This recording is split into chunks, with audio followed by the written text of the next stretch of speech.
Hi everybody, welcome back. Today we are going to look at one of my favorite chapters in macroeconomics. We're going to be looking at the model of aggregate demand and aggregate supply. This is a great model because it brings in pretty much every macro measure we've talked about so far into one unified model that kind of gives us a way of measuring changes in the macroeconomy for a country. So we're going to be talking about inflation, unemployment, GDP, economic growth, recessions, and eventually we'll use this model to track the effect of shocks to the economy and monetary and fiscal policy a little bit down the road. We're going to talk about our ability to produce goods and services in the short run and the long run, effects in the short run and the long run for the macroeconomy, and all of this is going to be based on looking at aggregated data. So we're going to be kind of borrowing from the model of supply and demand, where we looked at the supply and demand of individual goods and services. Except here, we're going to be aggregating it out, adding up all of the demand in the economy and all of the supply in the economy together to get a full, complete picture. We're going to have a lot of new terms and concepts we're going to be using. This new model, aggregate demand and aggregate supply, is going to be really important. We're going to talk about the Keynesian perspective a little bit and the neoclassical perspective a little bit. Two different views of how to grow the macroeconomy. We'll be talking about full employment, GDP versus, what is the other one? Not full employment GDP, basically what we can see when we're in a recession. We'll be talking again about aggregate demand and supply and the curves associated with those values. And then we'll be talking about potential GDP, inflation, stagflation, which is a different kind of issue in the macroeconomy, pulling it all together. And that's what I love about this model, is the idea is it's sort of our one place to pull together everything we know about macroeconomics into one place to really model the economy as a whole. So it's going to be a lot. We're going to take our time. Let me know what questions you have. Let me know if you want to go over an example, and we'll just keep leveraging this model, as we go through the next few chapters, so we really get a lot of practice with it. So grab your book, let's get your notes, get your slides, and let's get started. Okay, so we are in Chapter 11 in the OpenStax Principle of Micro textbook, and we're going to look at a couple of different angles on this aggregate demand, aggregate supply model. We'll start with just talking about the macro perspective on supply and demand in general, and then we'll slowly build up our model of aggregate demand and aggregate supply. We'll talk about what factors can shift the supply side, what factors can shift the demand side. Then we'll talk about the implications that the aggregate demand and aggregate supply model has for growth, unemployment, and inflation. And then we'll wrap it up with two different perspectives on aggregate demand and aggregate supply. We'll talk about Keynes' law from John Maynard Keynes, the idea that macroeconomics should be determined by sort of the demand side, and we'll talk about Say's law. And Say's law is the other perspective, and it basically says that it's going to be coming from the supply side. And so that's going to give us sort of two perspectives on the determinants of macroeconomic growth. Okay? So let's get into it. A really great way to think about this stuff is the most modern example of a really big economic crisis. And for most people, we remember the Great Recession. The Great Recession occurred when there was a massive bubble in the housing markets. Prices were inflated, demand for housing had increased sort of beyond what was reasonable, and we had a lot of the financial market invested in one way or the other in the housing market. And so when houses started to lose value, people started to default on their mortgages, stop paying their mortgages, and houses would then foreclose. We saw a collapse of kind of the whole economy, and that led to a bunch of implications. We had high unemployment, low inflation, and low or negative GDP growth. And that's how we define a recession. And so that's kind of a great starting off point to think about, because that's what we're going to be talking about today. We're going to be talking about the factors that contribute to economic growth and this idea that the economy is going to go through periods of growth and in recession. And when that happens, we're going to tend to see our macroeconomic measures move sort of together. And so we'll talk about what that's supposed to mean. So if we do a little bit more of a deep dive into the Great Recession, we can see that throughout the early 90s, the late 90s, into up to 2005, home prices were rising steadily. They peaked in 2006, and then they dropped dramatically and continued to decline pretty well through 2011. Beginning in 2012, we saw the numbers climb back up. Today, they are much higher than they used to be. And I'm going to go ahead and take issue with the textbook on this, and I'm going to pull up some data for you all from what is called the Case-Shiller Home Price Index. And those are the names of two economists. And it's a national home price index because what we see is, depending on how you look at things, yes, the number of new homes hasn't grown as much as it did in the 2000s, but the price of homes has. So hold on one second. Okay, so this is the Case-Shiller Home Price Index. It's an index of home prices nationally, looking at the national average for U.S. home prices, and it's collected month to month, and it's collected by the Federal Reserve, which is the central bank in the United States, and their St. Louis branch, otherwise known as Fred. And what you can see here is how home prices have changed over time. And that graph in the book is looking at new homes built. This is just, I think, a fun way to also look at it rather than looking at new builds, looking at the price.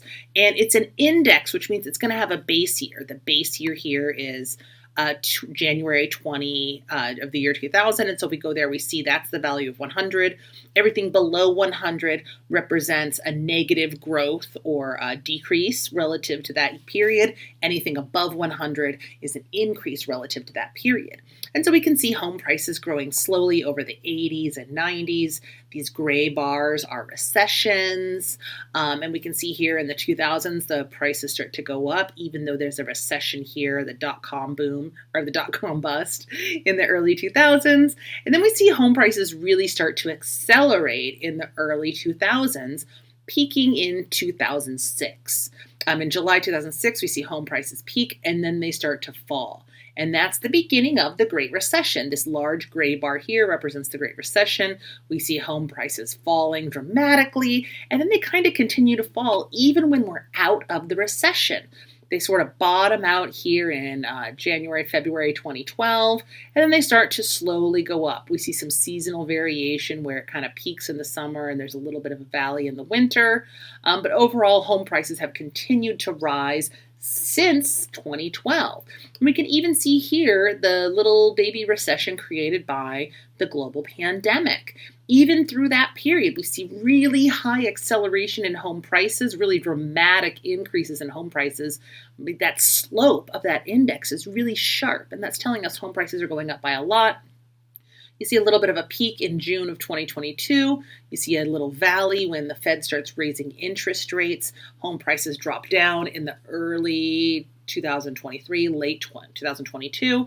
But on the average, home prices are really strong and much higher than they were in 2006. And I just think that's something interesting, not necessarily just a counterpoint to what the textbook shows.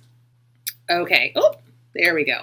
So here, that's just in contrast to this graph that's showing the number of homes sold and the peak of home sales, the valley of home sales, and that the number of homes sold is still recovering.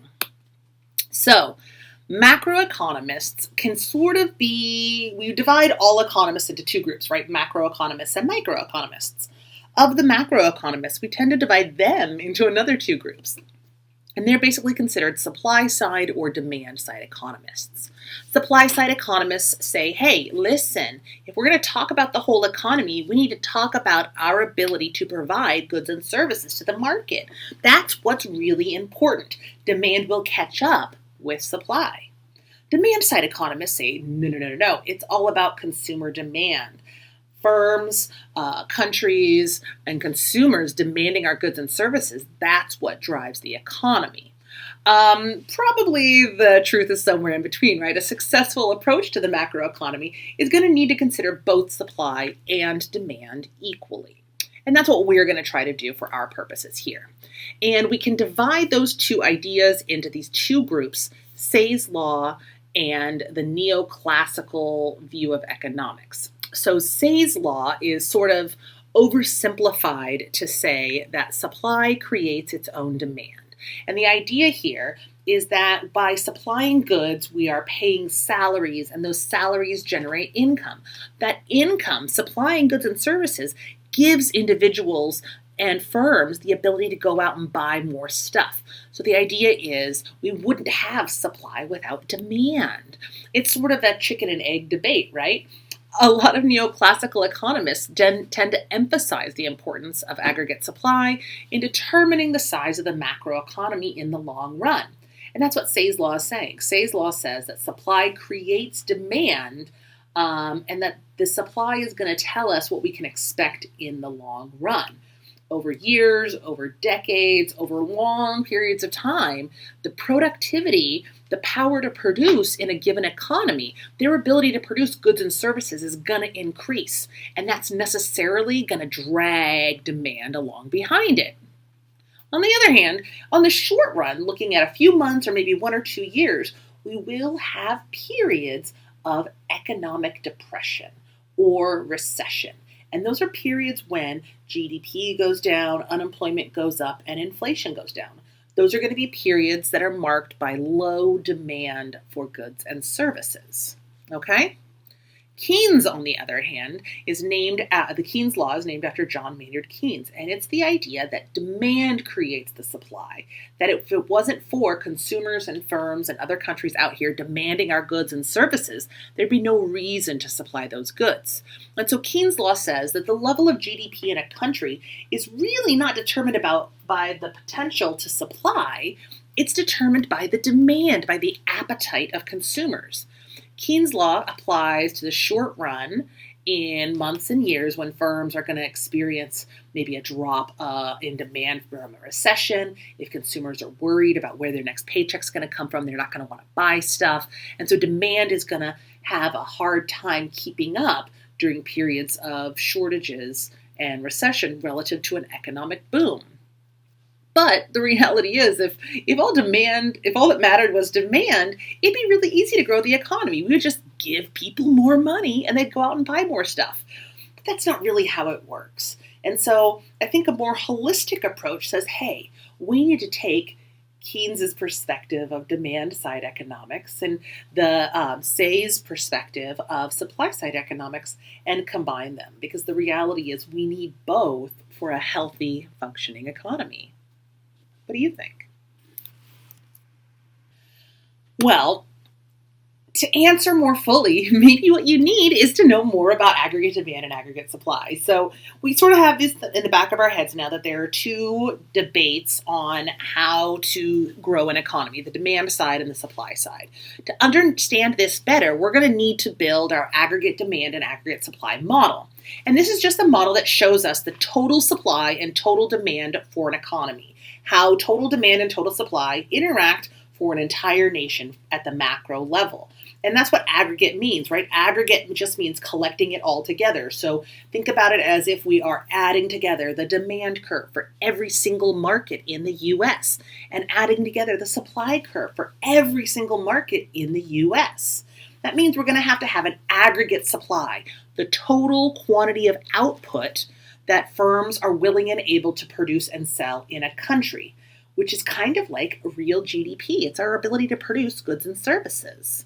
An aggregate supply curve is going to show that. It's going to be a curve that illustrates our total quantity of output produced at any given price level. And when we're looking at the aggregate economy, we're not just going to be looking at a price, we're going to be looking at the price level overall. Basically, we're going to be looking at inflation. And that means that we're going to have some level of potential GDP. And this comes from the idea that our ability to produce goods and services as a country is based on what exists in our country. Our existing levels of labor, physical capital, human capital, technology, and other institutions is going to create our potential GDP, create our ability to produce goods and services. And our full employment GDP is another term for our potential GDP, but it's the idea that if our economy is functioning where it's supposed to, if it's on cruise control and everything's great, we're going to have some natural rate of unemployment and some reasonable price level, and we're going to have a good, solid GDP growth rate, and that's going to be because all of our potential inputs, all of our potential aggregate supply is being used efficiently. And that's going to be kind of like our equilibrium. When we're at full employment GDP, that's going to be like our macro equilibrium. So, our aggregate supply curve is going to be complicated compared to our market of supply and demand. I'm going to bring another board in here just to go over this quickly. So if you remember, originally when we looked at the market forces of supply and demand, we did so in a space with quantity down here and price up here.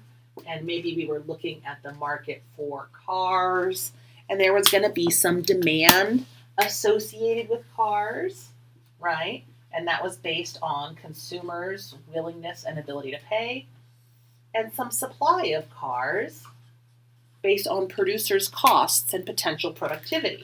And then we would have some equilibrium, Q star quantity, and P star price.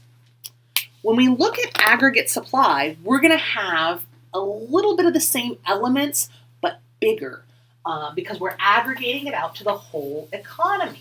And so what we're going to do is, first of all, we're going to have on our x-axis, instead of just the quantity of goods in a single market, we're going to have our real GDP. And that's because our real GDP is our measure of our ability to produce goods and services, right? That's the growth of our total economy. So that's what we want to look at. On our Y level, like I said, we don't want to look at a single price. We want to look at the price level, comparing prices over time. And the idea is that we're going to see something similar to what we see in a traditional supply curve, where as prices go up, firms are willing and able to supply more goods and services to the market. But there's going to be a little bit of a limitation, because there's the idea that there is some total potential GDP.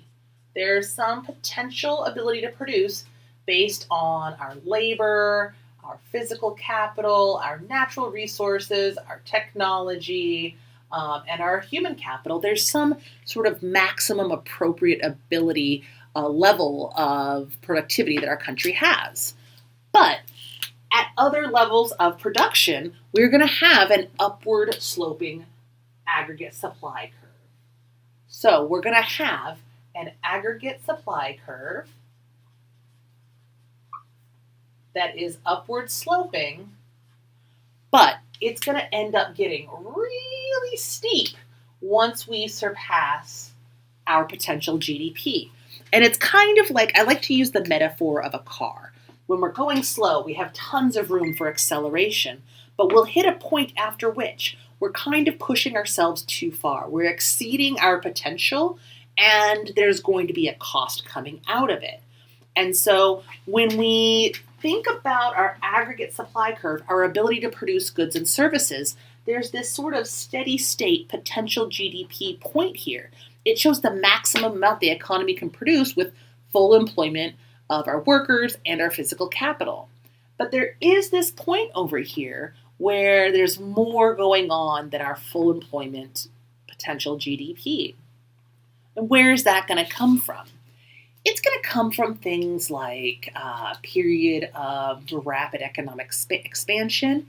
It might look a little bit like a housing bubble. It might look like a period of really, really fast growth that we have to recover from later. So it's not necessarily going to be a good thing.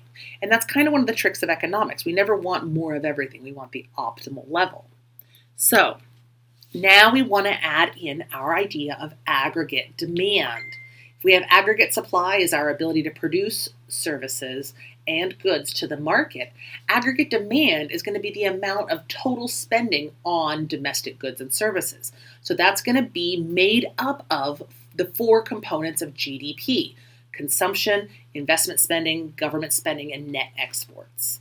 And so if we think about aggregate demand, I'm going to go back to my original graph or my original board. We can think about aggregate demand as sort of being like our demand for all of our goods and services. And we can have a value for aggregate demand. We can also have the aggregate demand curve, and that's going to be a lot more important. It's going to exist in that same space where we have real GDP down here, and we have our price level here on the y-axis.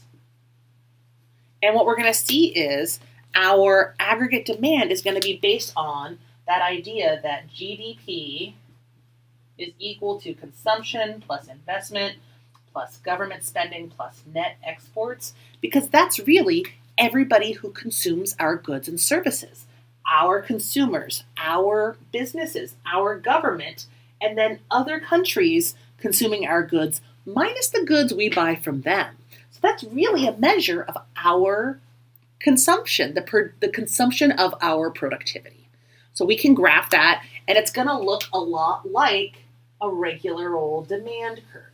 They've got it drawn pretty steeply here. But the most important thing is to get the intuition. So that's our aggregate demand. It's downward sloping because as the price level rises, we're going to see a decrease in the consumption of goods and services. So think about if you're experiencing a period of inflation. If gas prices, housing prices, and food prices are going up, you're going to start to buy a little bit less of everything. And so we're going to see that aggregate demand curve be upward sloping, just like any other demand curve. Now, if we put them all together, we're going to see aggregate demand, aggregate supply, and potential GDP all be in one place. The intersection of aggregate demand and aggregate supply is going to show the current equilibrium in an economy. So I'm going to go ahead and draw in an aggregate supply curve.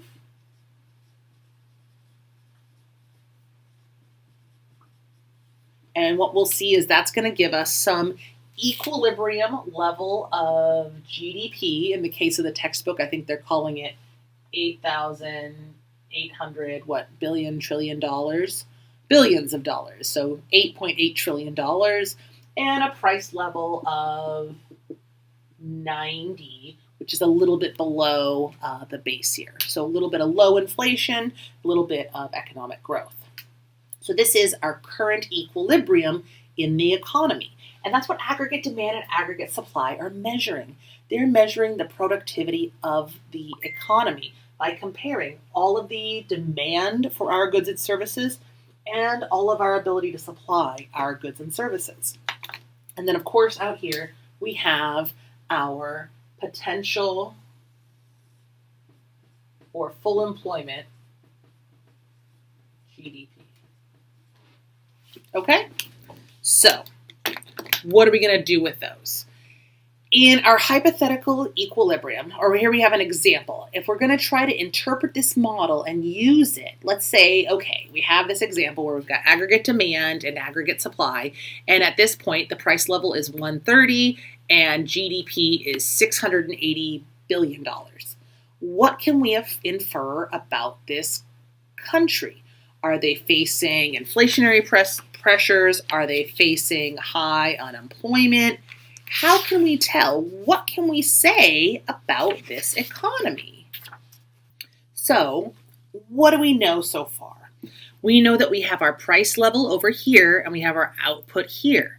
If we want to tell if we're facing inflationary pressure or high unemployment, we need to look at the points where the price level goes up a lot. And that's going to be that sort of steep part of the aggregate supply curve where we exceed our full employment level of GDP. If we look over here at our aggregate supply curve, there's kind of a steady slope here, and then it starts to get really steep when real output exceeds 750. So I think right now, this economy doesn't look like it's experiencing or risking high inflation. High unemployment is going to occur when the economy is slowing down, when GDP is low and we're not producing enough. So we want to look and see if we're very close to these sort of low levels of aggregate supply. And it doesn't look like it, right? It looks like we're in a pretty good place. So from the information given, we can draw a couple of conclusions. If the equilibrium is on this sort of flat part of the aggregate supply curve, then the economy is not yet close to that full potential GDP, that full employment GDP, and we're not risking inflationary pressures. If it is over here at this steep end, then we could be risking inflationary pressures if demand gets too high, if our economy grows too fast and too much. So that's kind of a simple way of looking at how the economy works. Where are we in terms of the sort of speed with which our economy is going to experience inflationary pressures and a high rate of growth in the price level? So now we want to explain this a little bit more. And this comes from the idea that really our potential GDP and our aggregate supply curve are two different relationships. We actually have a long-run aggregate supply and a short-run aggregate supply. And the short-run aggregate supply says, hey, there's this idea that in the short run, there is a positive relationship between the outputs and the price level, right? We'll see over time, if prices go up, we're going to be willing and able to produce more, even if we're kind of in this hot churning part of the economy where we're moving too fast, growing too much, producing more GDP than we really have capacity to. It's going to cost a lot, but we can do it. But there's also this other reality, which is there's our long run ability to produce goods and services. No matter how hard we work, at the end of the day, we have only so many factories, only so many workers. And that's our long run aggregate supply. And that's how we're going to graph it, because in the long run, our GDP is not going to respond to the price level. The price level is just going to fluctuate in response to short run pressures, us having our economy go too fast or too slow. That's going to be the real effect on prices. In the long run, whether or not whatever our GDP is not going to be driven by the price level. That's going to be just a short run effect. And so what we're going to do is we're going to draw these curves as long run and short run aggregate supply to help articulate that relationship.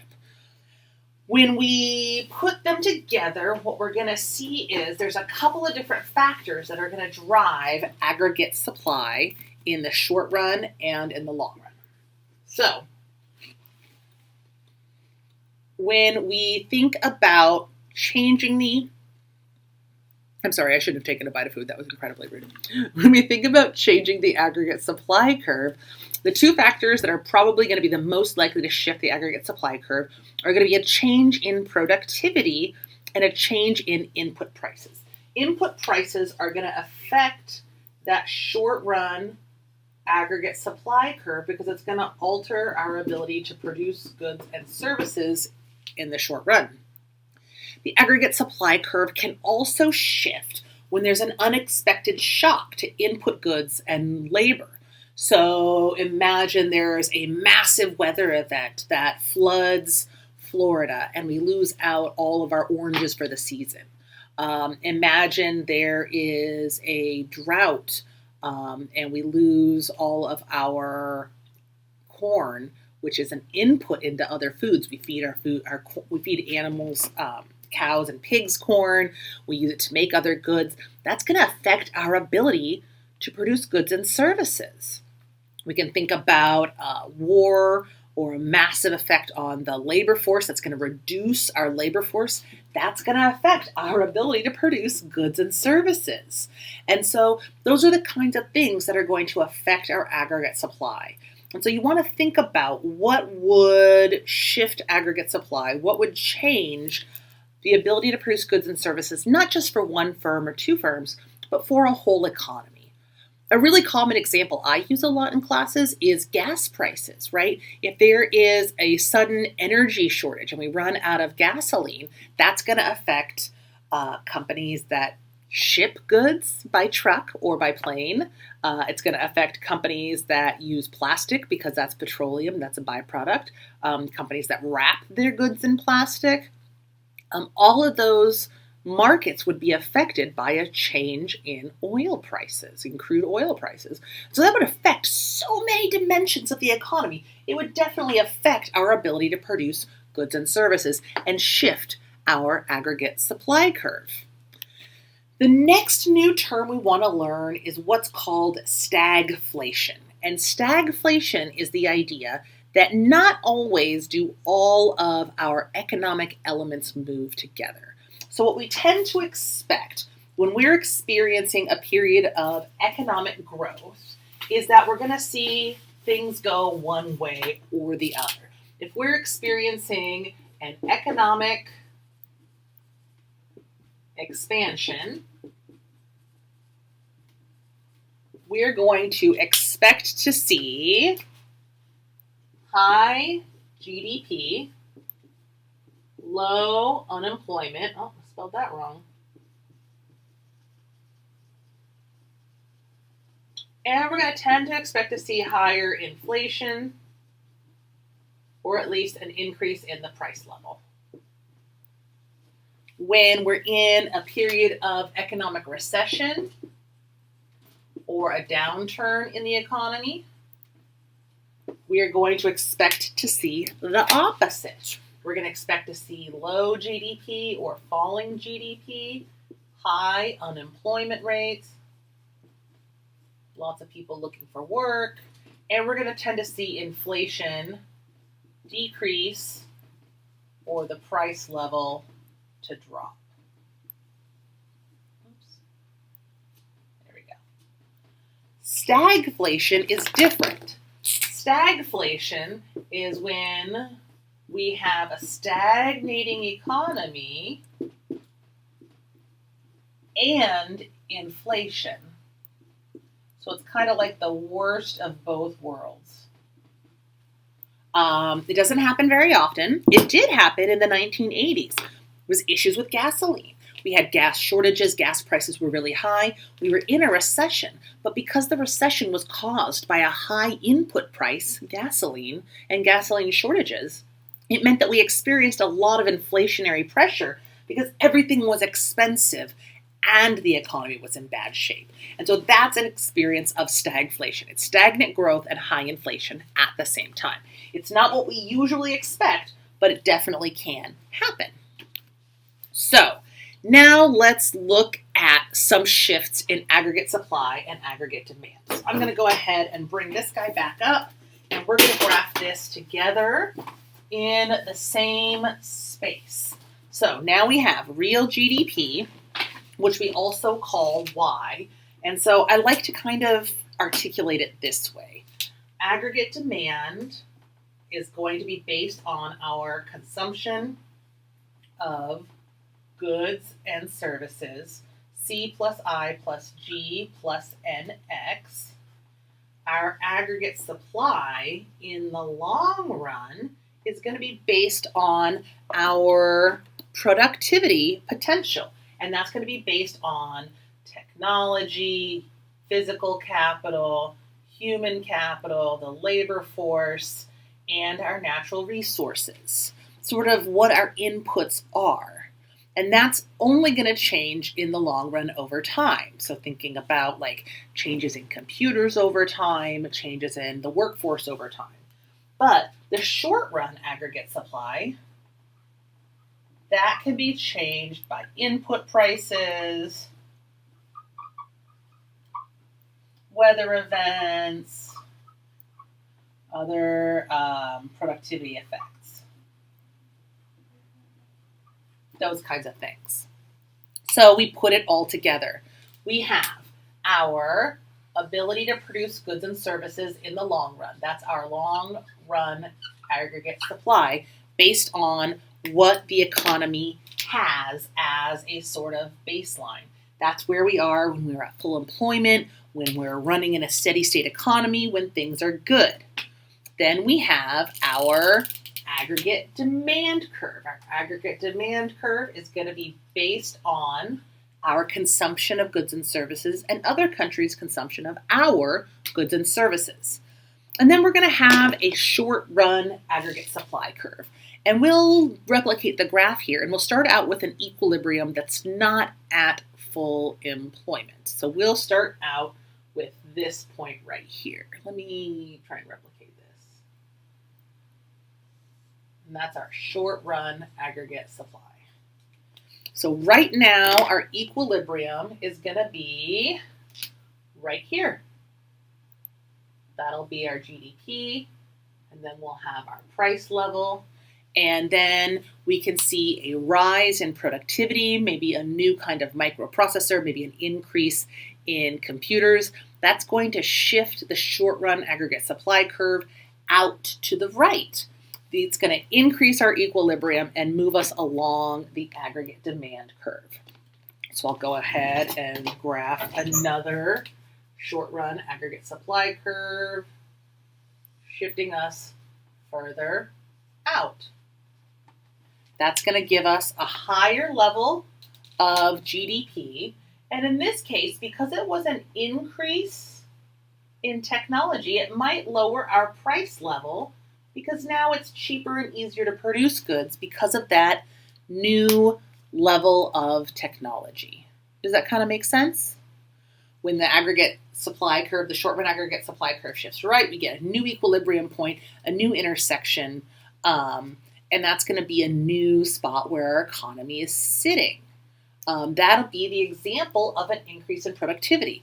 And you can see how that kind of keeps going. We can also see that increase in productivity and technology could increase our long-run aggregate supply too, especially if we're talking about technology that's going to enhance inputs like machines, people, and our natural resources.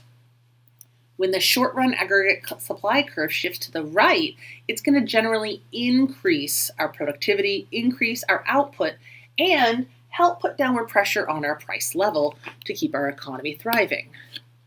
On the other hand, if we see a higher price in input goods, we're going to get a different effect. So, like my example of high gas prices. If gas prices go up, that's going to have the effect of shifting short-run aggregate supply in. A change in the price level is not going to affect long-run aggregate supply at all. Input prices going up is going to mean just that the short-run aggregate supply is going to shift inward. Let's pick another color. Let's do this color. So that's going to raise the cost of producing goods and services. And that's going to have the effect of increasing the price level and decreasing our productivity. So that's an example of that stagflation, right? The price level's going up and GDP is going down. That's stagflation. Lower GDP, higher inflation, like we saw in the 1980s with the gas crisis. So far, so good? Hopefully. One of the things I think that's important to remember when we think about shifting these curves is that short-run aggregate supply is going to be input and tech phenomena and productivity phenomena.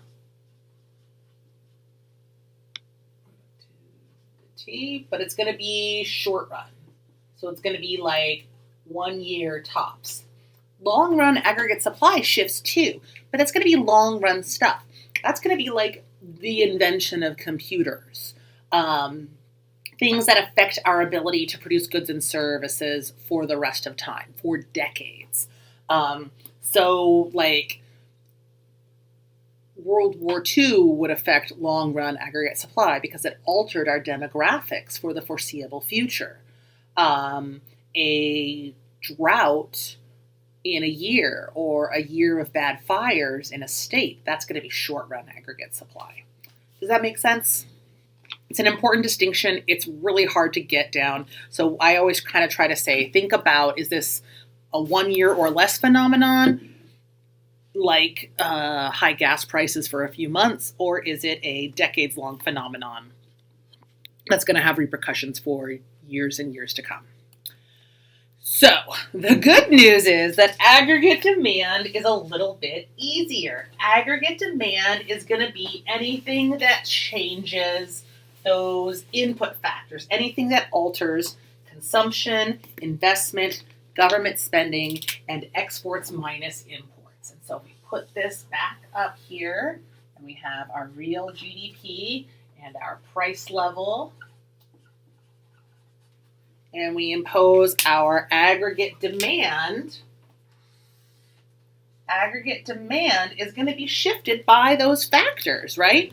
Anything that's going to alter our consumption of goods and services, whether it's consumers' consumption, investment consumption, government spending, or exports minus imports, is going to affect the aggregate demand curve.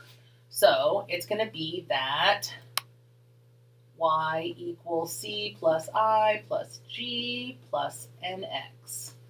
So if we put in our long-run aggregate supply curve and our short-run aggregate supply curve, what could we do to increase aggregate demand? Well, if we gave consumers more money, that would increase aggregate demand. If we encourage the government to spend less money, that would decrease aggregate demand because it would decrease G. If other countries decided they liked our imports, think back to the last couple of chapters where we talked about exchange rates. If the dollar gets weaker, all of a sudden our exports look good. An increase in exports is going to increase GDP, is going to shift aggregate demand out, increasing the level. So an increase in one of these will increase this. It's a little bit more straightforward. Let's look at the examples from the book. So what can affect consumers? The consumption factor is going to be controlled by consumer income, consumer confidence. The investment spending, the I component, it's going to be determined by the same thing. If businesses feel confident about the future, they're going to be more likely to expand, grow, open new branches, that kind of thing. That's going to mean more investment spending. That's going to shift aggregate demand out. When we have a natural disaster or a war or a lot of uncertainty, then we're going to see aggregate demand shift in because consumers and firms are not going to feel as confident about the future. And so here we can see an example of an increase in consumer confidence in bar A or in graph A. We go from our initial equilibrium to this new higher level of GDP, higher price level, versus if there's a decrease in consumer confidence, then it's going to shift us down. We can also see movement from this initial point to this new higher level of GDP and price level if the government is going to increase government spending or cut taxes to give consumers more money. And that's what we'll talk about when we get a little bit further on, how the government can help enhance or control the economy. That's going to be the main way they do it. When we look at this B graph, again, it's going to be a decrease in consumer confidence, a decrease in business confidence, a decrease in government spending, higher taxes, meaning consumers have less money. That's going to shift aggregate demand in. A decrease in our exports, right? If other countries stop buying our goods, that'll shift aggregate demand in. So that's the main shifters of aggregate demand. That means that the government can engage in policies that will affect aggregate demand. So if I get rid of everything else here, and we remember that aggregate demand is going to be shifted by C plus I plus G plus NX, we need to remember that the government can do two things. If the government wants to, let's say, increase government spending, what's that going to do? That's going to increase the G. That's going to increase the G component, and that's going to shift aggregate demand out. If The government decreases government spending. That's going to decrease the G component. That's going to shift aggregate demand in. What if instead the government decides to increase taxes? Well, consumers pay taxes. We all pay taxes. If we pay more taxes, we're going to have less consumption spending. Also, probably firms are going to pay higher taxes too, and they're going to be less able to engage in investment spending.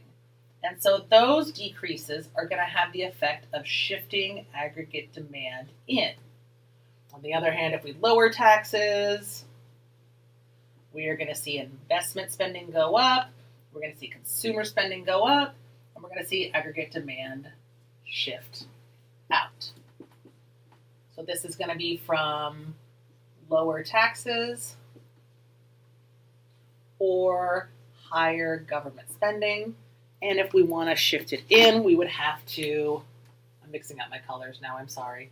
This would be aggregate demand from higher taxes or lower government spending. Okay?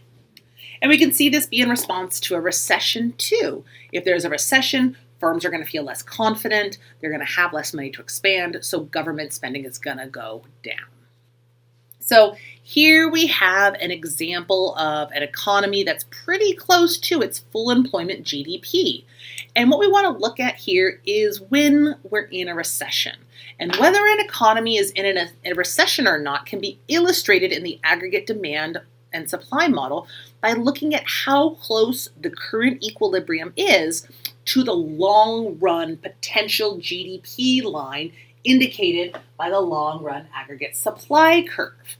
In this example here, this level of output at Y0, P0, Y naught, P naught, our initial equilibrium, is pretty far from our potential. We are not producing at the full employment level of GDP. So we might be in a recession, right? Think about it this way. If we are, I'm going to take away this guy. If we are at this equilibrium, we are pretty far from being at our sort of oh goodness gracious, our long run full employment equilibrium. If I put this guy out here, this is an even further out point. That's going to mean that we are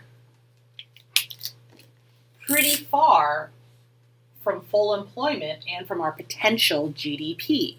The closer we get to the long-run aggregate supply curve, the closer we get to our full employment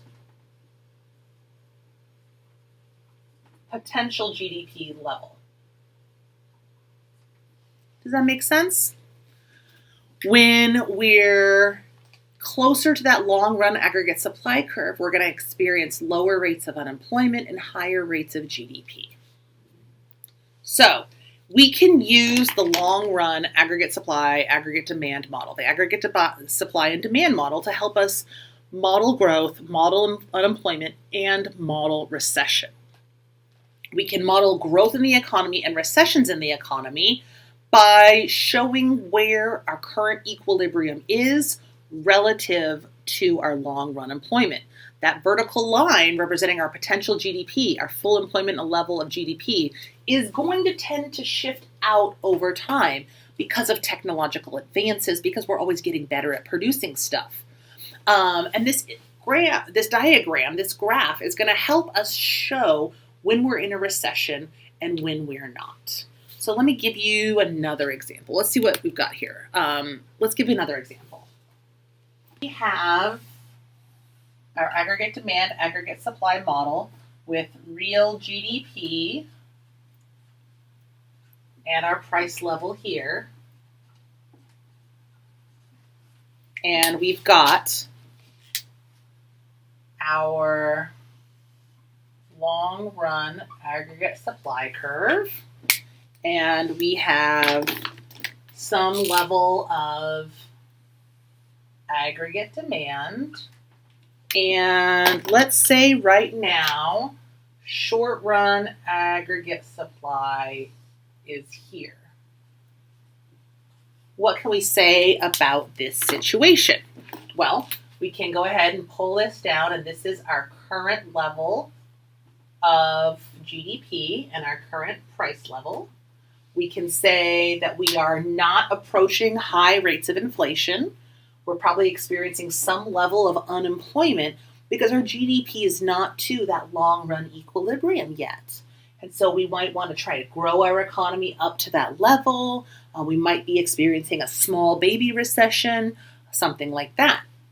On the other hand, if we were at a higher rate of aggregate demand, if we were, say, here, we might say, okay, we are at full employment, we're worried about inflation, and we might need to slow down our economy a little bit. And that's the big idea here, is that we can use this model to track where we are relative to our steady state, our long run potential, our full employment level of GDP. We can track levels of dangerous inflation versus low levels of inflation.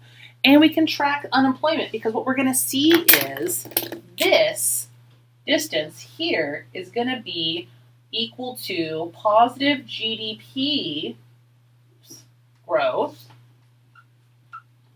and positive growth in the unemployment rate.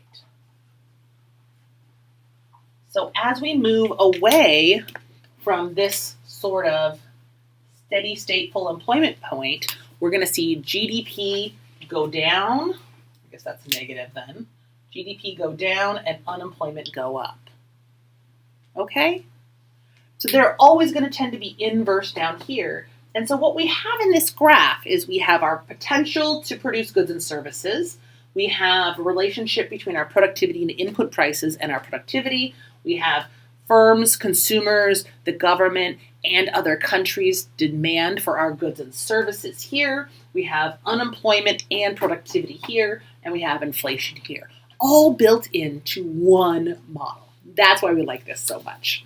Okay, so we want to remember that there are different kinds of unemployment. If you're not clear on this, go back and check your notes from the unemployment chapter. But remember, there's different kinds of unemployment, and we expect some unemployment to be part of a healthy economy. There are going to be short-run variations in unemployment caused by the business cycle as it goes up and down. But in the long run, we expect a small amount of unemployment as people find better jobs, as they engage in some seasonal employment and unemployment. And so we don't expect our unemployment to ever truly be zero. Aggregate demand and aggregate supply shows us cyclical unemployment by showing us how close we are to that full employment GDP level. Low levels of cyclical unemployment will be closer. High levels of cyclical unemployment are going to be further and further away from that long-run aggregate supply curve. Cool? Cool. Inflationary pressure is going to show up over here on the y-axis. Inflation fluctuates a lot in the short run. High rates of inflation can occur, especially right after an economic boom. If we're really pushing things up, we might experience some high rates of inflation. We tend to experience inflation declining when our GDP is declining too. And our aggregate demand, aggregate supply framework helps us understand that. If demand keeps shifting to the right, we're going to get to this sort of hyper growth part of the short run aggregate supply curve. Higher input prices are going to pull that up. A lot of things can pull that up. And so this model really helps us illustrate a lot of macroeconomic phenomenon in one place. So here we can see the source of inflationary pressure in that aggregate demand, aggregate supply model, where we start out with a nice equilibrium with a little bit of unemployment, and then we see a really big increase in aggregate demand. Maybe it's an increase, a growth in demand for our goods and services. Maybe it's really, really strong consumer demand for goods and services. But when that aggregate demand shifts all the way up to this higher level, we're going to experience a very high increase in the price level. We're going to be beyond our natural level of productivity, producing more than we normally should. And so we're going to see some high rates of inflation, a higher relative price level, and that's evidenced right here. In the second graph, we see instead we're at a nice equilibrium close to our full rate of employment and our natural GDP. And instead what happens is we see that we shift our short-run aggregate supply curve in because of maybe an increase in input prices. Well, think about how that works, right? We'll track it step by step. First, we see aggregate demand increases because of some cause. The increase in aggregate demand is going to mean an increase in the price level. An increase in the price level means everything gets more expensive, including input prices. If input prices go up, what happens to short-run aggregate supply? That's going to shift in because now it's more expensive to produce everything.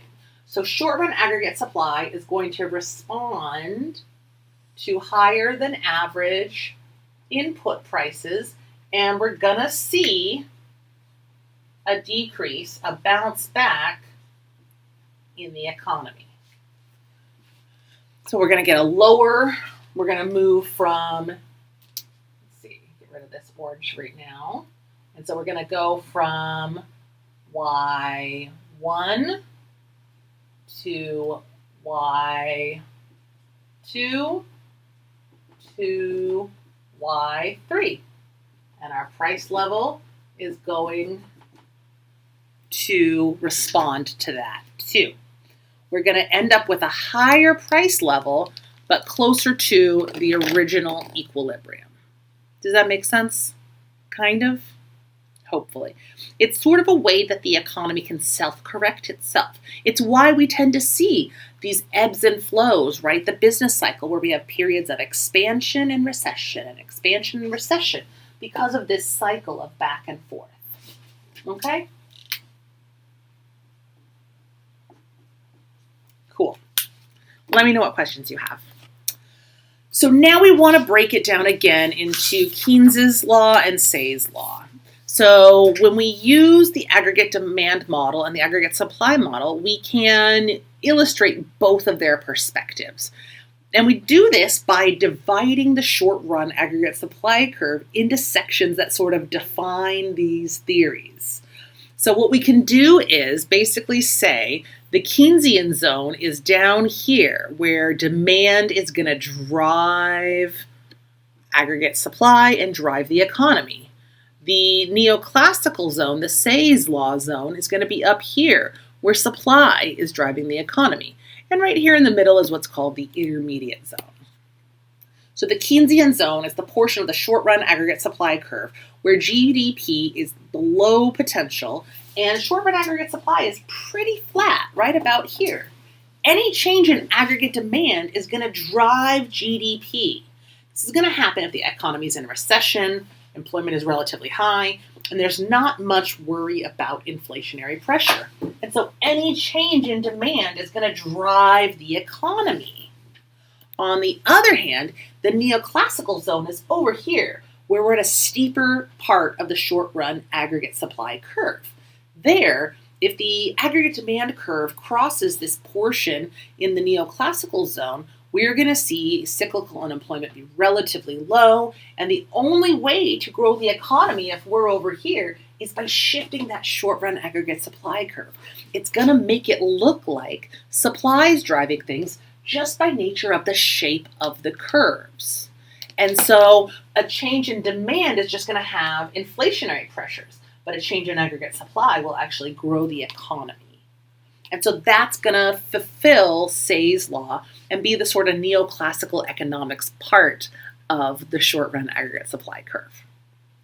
The intermediate zone is sort of in between. It's sort of at the kink, the pre-kink of the short-run aggregate supply curve. It's the portion of the short-run aggregate supply curve where GDP is below potential, but not so low that it's only driven by demand, and not so high that it's facing a lot of inflationary pressures. At that part of the short-run aggregate supply curve, if aggregate demand crosses the curve, we expect unemployment and inflation to move in opposite directions. A shift in aggregate demand to the right is going to tend to reduce unemployment, grow GDP, and put a little bit of upward pressure on inflation. A leftward shift in the aggregate demand curve is going to tend to increase unemployment, lower GDP, and lower pressures on inflation, push price levels down. That's about right here is the intermediate zone. This is sort of the neoclassical zone, and this is over here, the Keynesian zone. So that's it. That's aggregate demand and aggregate supply. I'm going to go over it one more time in a shorter video just to give you another perspective. I think this model is challenging, and so I want to make sure you take the time to really get a sense of it and get comfortable with it. So I'm going to give you some resources on Canvas to really help support you. Let me know what questions you have. Let me know what concerns you have. But otherwise, take a look at your book for resources and some good study guide questions, and I'll see you next time. Take care.